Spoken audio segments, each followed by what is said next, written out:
Hello everyone, परम IAS की YouTube channel पे आप सभी का स्वागत है। कैसे आप लोग?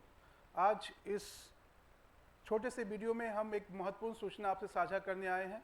जैसा कि आपको पता है, कल बीपीएससी के चेयरमैन सर ने एक प्रेस कॉन्फ्रेंस की है और आने वाले एग्ज़ाम्स के बारे में मीडिया से बात की है। उस प्रेस कॉन्फ्रेंस में उन्होंने आने वाले एग्ज़ाम्स के बारे में कई इंपॉर्टेंट बातें शेयर की है।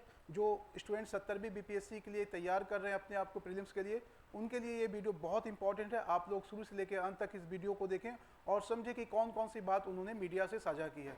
सबसे इंपॉर्टेंट चीज़ है जो उन्होंने कल बात की है प्रेस कॉन्फ्रेंस में कि बीपीएससी आने वाले समय में, जैसा कि आपको पता है कि एक ट्रांजिशन फेज से दौर चल रहा है, ठीक है, गुजर रहा है और कई चेंजेस लाए गए हैं पिछले 68, 69 एग्जाम से। तो आने वाला जो 70वीं बीपीएससी का एग्जाम है उसमें कौन कौन से चेंजेस आयोग जो है करने वाला है, उसके बारे में हम लोग बात करेंगे आज। जैसा कि कल चेयरमैन ने कहा कि अब जो है बीपीएससी एग्जाम कंडक्ट करवाने में, जो पहले एक क्वेश्चन पेपर होता था सारे एग्जाम में, बिहार के 38 जिलों में जो सिविल सर्विसेज के एग्जाम होते थे उसमें एक क्वेश्चन पेपर सबके पास होते थे। सेट अलग अलग होते थे, ABCD क्वेश्चंस के ऑर्डर अलग अलग होते थे, लेकिन क्वेश्चन सेम होते थे। अब आयोग जो है आने वाले समय में मल्टी सेट पेपर जो है का प्रयोग करने जा रहा है।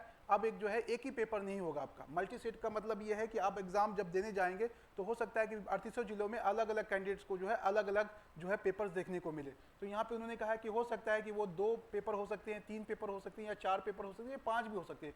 मतलब हो सकता है कि कुछ जिलों में जो क्वेश्चन पेपर होगा वो अलग होगा, कुछ जिलों में जो कैंडिडेट दूसरे दे रहे होंगे उसके पास कुछ अलग क्वेश्चन होगा और दूसरे जिलों में है कुछ अलग क्वेश्चन होगा। तो जो आपका क्वेश्चन पेपर है, पहले एक ही क्वेश्चन पेपर होता था, उसके ऑर्डर अलग अलग होते थे। अब ऐसा नहीं हुआ है, अब एक से ज़्यादा क्वेश्चन आपको मिलेंगे डिफरेंट जिलों में। तो मल्टी सेट पेपर जो है अब आयोग प्रयोग करने जा रहा है 70वीं बीपीएससी एग्जाम से। शुरुआत तो टीचर्स एग्जाम से होगी और multi set exam multi set paper आने वाले एग्जाम में बीपीएससी अपना प्रयोग करने वाला है। दूसरा है questions, framing, printing, packaging and transportation. पहले आयोग जो भी इस प्रोसेस में प्रक्रिया अपनाता था उसमें भी कुछ चेंजेस किए गए हैं। अब कहा जा रहा है कि अब इनकी जो क्वेश्चंस की फ्रेमिंग होगी वो भी डिफरेंट होगी। क्वेश्चन की फ्रेमिंग क्या होगी, कैसी होगी, इसके बारे में उन्होंने डिटेल में कोई बात नहीं की है, इसको एक्सप्लेन नहीं किया है। प्रिंटिंग के बारे में भी बात की है कि प्रिंटिंग पहले कैसे होती थी, अब वो और सेफ्टी मेजर्स उसमें अपनाए जाएंगे, किस तरह से होंगे। डिफरेंट जगह पे क्वेश्चंस की प्रिंटिंग होगी, एक ही जगह नहीं होगी। दूसरा है पैकेजिंग जो होता था क्वेश्चंस का, वो भी चेंजेस आपको उसमें देखने को मिलेगा। और ट्रांसपोर्टेशन में मतलब है कि क्वेश्चंस को पहुंचाने में जो प्रक्रिया अपनाई जाती थी प्रिंटिंग प्रेस से लेकर के सेंटर्स तक, उसमें भी उन्होंने बहुत सारी डिटेल में बात की है कि जीपीएस से लैस होगा, वो किस तरह से कवर्ड होगा, वो कैसे निकलेगा, इन सब चीज़ों के बारे में बात की।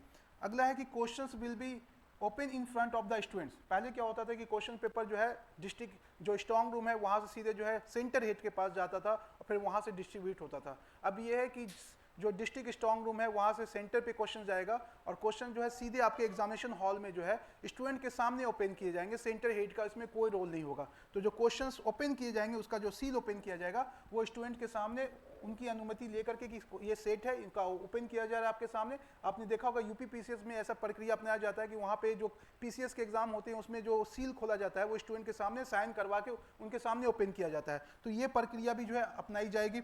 नॉर्मलाइजेशन का जो प्रोसेस है कि आपको पता है कि चूंकि ये एग्जाम इस बार मल्टी सेट पेपर होंगे और मल्टी सेट में हो सकता है कि किसी क्वेश्चंस का जो लेवल होगा टफनेस का वो हो सकता है ज़्यादा हो, किसी का कम हो। तो मल्टी सेट एक पेपर है, तो इसमें रिजल्ट बनाने में जो सामान्यकरण की प्रक्रिया है, नॉर्मलाइजेशन जिसको कहते हैं, इसको अपनाया जाएगा। और ये बहुत सारे एग्जाम्स में नेशनल लेवल पे कुछ एग्जाम्स होते हैं जिसमें ये प्रक्रिया अपनाई जाती है। तो यहाँ पे रिजल्ट बनाने में आपका पहले एक ही क्वेश्चन होता था तो उसका रिजल्ट पेपर का बनता था, तो उसका जो कट ऑफ होता था उसका प्रोसेस अलग होता था। अब ये नॉर्मलाइजेशन प्रक्रिया अपनाई जाएगी मल्टी सेट पेपर होने की वजह से। इनके बारे में उन्होंने बात की।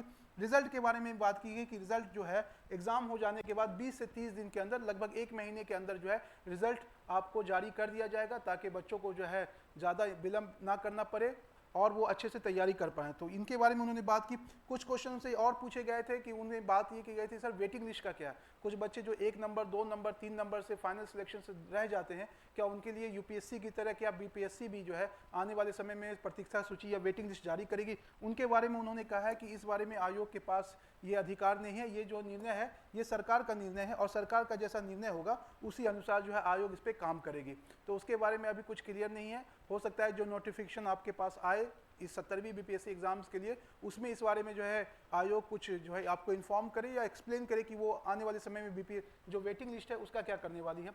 और रिजर्वेशन के बारे में पूछा गया सर, आरक्षण का जो प्रावधान है क्या 65% जो पहले था या फिर बाद में जो है बिहार सरकार ने कास्ट सेंसस करवा के जो 75% की आरक्षण का वही रहेगा, मतलब 65 या 75% फार्मूले को अपनाया जाएगा। उनके बारे में उन्होंने कहा है कि ये मामला चूंकि सुप्रीम कोर्ट में सब जुडिस है और बिहार सरकार, पटना हाई कोर्ट को पता है आपको कि पटना हाई कोर्ट ने बिहार सरकार के 75% वाले रिजर्वेशन जो फार्मूले थे उसको क्वैश कर दिया था और बाद में बिहार सरकार सुप्रीम कोर्ट में अपील किया। अब सुप्रीम कोर्ट इस पर सुनवाई करेगी, उसके बाद क्या आदेश आता है सुप्रीम कोर्ट का, माननीय सर्वोच्च न्यायालय का, उसके बाद बिहार सरकार का क्या आदेश आता है उसके अनुसार जो है आरक्षण पे फैसला लिया जाएगा। तो ये दोनों चीज़ें जो हैं इसके बारे में अभी कुछ क्लियर नहीं है कि वेटिंग लिस्ट का क्या होगा या आरक्षण कैसे मिलेगा। और तीसरी जो बात पूछी गई थी सर वैकेंसी का क्या, जो बच्चों को भी ये उत्सुकता है मन में कि सर कितनी सीट्स आ रही है, वैकेंसी कैसी है, तो उसके बारे में उन्होंने कहा है कि अभी वैकेंसी पूरी सारे विभागों से नहीं आई है, बिहार में काफ़ी विभाग है, उन विभागों से नहीं आई है, सिर्फ एक विभाग से अभी वैकेंसी के बारे में पता चला है। और उन्होंने ये भी कहा है कि बाकी जो विभाग है उनको कह दिया गया है, तो उम्मीद है कि 5 अगस्त तक जो है सारे विभाग से जो है बिहार सरकार के पास वैकेंसी आ जाए। और ये पूरी संभावना है कि आपकी जो सीटें हैं, जो 64वीं बीपीएससी एग्जाम में 1400 सीटें थी, उससे ज़्यादा के आसपास सीटें होंगी इस बार 70वीं बीपीएससी में। तो उन्होंने जो कहा है कि 5 अगस्त तक हम लोग वेट कर रहे हैं और उसके बाद जो हम लोग इसके बारे में जो है फैसला ले लेंगे और नोटिफिकेशन भी आ जाएगा। तो यहाँ पे जो डिटेल में बात हुई थी, उन्होंने आयोग के चेयरमैन ने आपको 70वीं बीपीएससी में होने जा रहे बदलाव के बारे में और क्या क्या चेंजेस होंगे उसके बारे में आप सबसे शेयर की है। ये बहुत अच्छी बात है कि आपको 2.5 महीने पहले इसके बारे में जो है इन्फॉर्म कर दिया गया, ताकि आप मेंटली प्रिपेयर्ड हो जाएं कि आने वाले एग्जाम में आपको क्या क्या चैलेंजेस का सामना करना पड़ सकता है। तो ये इंपॉर्टेंट इन्फॉर्मेशन थी जो कल चेयरमैन सर ने आप सबसे साझा की है प्रेस कॉन्फ्रेंस के माध्यम से। आप इन सब चीज़ों को ध्यान में रख के अपनी तैयारी करें और आप लोग ये ना सोचें कि हो सकता है कि अभी वैकेंसी में डिले होगा तो हो सकता है कि एग्जाम्स के डेट बढ़ जाएंगे, बिल्कुल नहीं। उनसे जब क्वेश्चन पूछा गया कि सर एग्जाम का क्या, तो उन्होंने कहा कि हमारी पूरी कोशिश होगी कि एग्जाम जो है 30 सितंबर को ही लें।